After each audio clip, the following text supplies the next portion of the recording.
Mali naman yung basta-basta mong ibababa ang presyo ng bigas. Kung magsasaka maapektuhan dyan, kawawa din sila.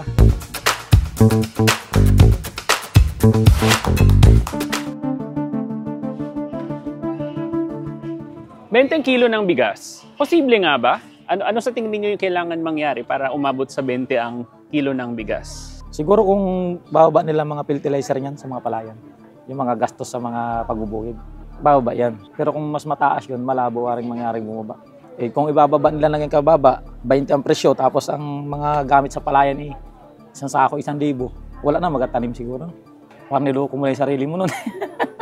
Yung gobyerno, meron daw po silang suggested retail price ng bigas. Naka-apekto po ba yun sa inyo? Medyo nalugi kaming kaunti doon dahil mahal ang kuha namin. Kailangan ibaba na So, yung mga retailer na mismo ang nagsasabi na halos imposibleng makamit yung 20 kilo ng bigas. Hindi mo pwedeng basta-basta babaan yung presyo ng bigas kasi malulugi hindi lang yung mga retailer kung hindi pati yung mga magsasaka mismo. Ang rule of thumb kasi, yung retail price ng bigas ay doble ng farm gate price. Para mapababa natin yung bigas ng 20, ay kailangan umabot ng 10 pesos kada kilo ang farm gate price, na ngayon ay imposible.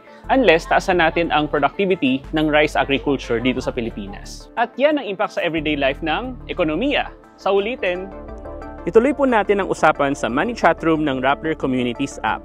Libre ang app sa iOS at Android users.